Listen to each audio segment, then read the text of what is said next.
Hey guys, and thank you so much for tuning back into yet another speedart episode.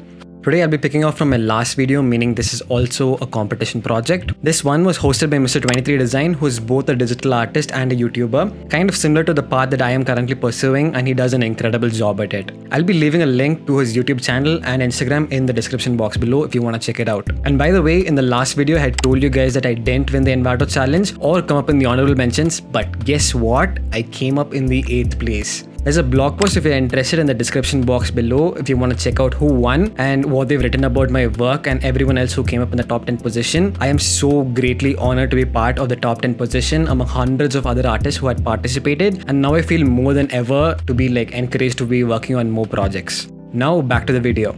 Now the rules were very simple for this competition. All we had to do was use 2 of the royalty-free images that were provided from Unsplash and show a contrast between 2 worlds with these images. Any sort of additional images were permitted to be used freely with no restriction whatsoever. After making our artwork, we had it posted on Instagram with the hashtag Mr.23Worlds and we had made our entry. Here's an example the host Mr.23 Design himself had done to start the contest off, and according to him, the 2 contrasting worlds that he's trying to show were depression and how he had to find his inner child to guide him with the help of God to pull himself together out of it and continue with his own passion. If you're enjoying the video, please make sure you're subscribed to the channel and like the video. And with all this being said, let's roll the speed art and check out what's in store for today's artwork.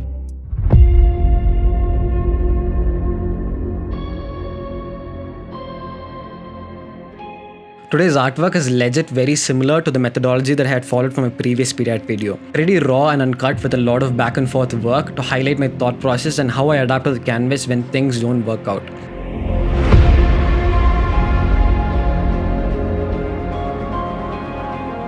The idea that I had in mind was about war and destruction.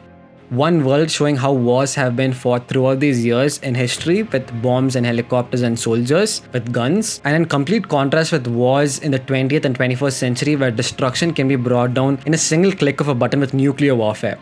I color graded the nuclear world to be more neon green since it involved a lot of gas and masks, and in general it reminds everyone of the horrible Chernobyl nuclear disaster, and traditional warfare with guns to be orange and yellow like how the colors usually see in war and destruction. I mean, wars have always been sad and I'm not trying to condone anything, but it's horrible to see how wars are progressing with the technology and how much nuclear power can wipe out our entire planet over tens of times. One of my strongest points in digital art have always been oranges and yellow tones related to war because I've made a lot of artwork on it which you can check out on my Instagram, so I've been very confident with this one. If you're wondering if I got featured in this competition, the answer is no. I was in the initial scrolling of Mr.23 World's video in the top posts, but I wasn't really featured in his random showcase of artwork or even in the top 10. I'll leave a link to the video as well in the description if you're interested in seeing who's won in this competition and who got featured. But I really like the way of him explaining how art is so subjective and you cannot really tell which artwork is better than the others because we have our own taste and preferences. I'd appreciate it if you could tell me if this artwork is good enough or not on your own scale of 1 to 10 in the comment section below, so I could see how art is subjective and how much it varies from one person to another. I don't really have much to talk about it in technical aspects or go on a rant about this artwork. I'll let you guys enjoy the process. The result of the artwork is at the end of the video. Thank you so much for watching. Make sure again that you're subscribed, and I'll catch you guys soon with another quality video.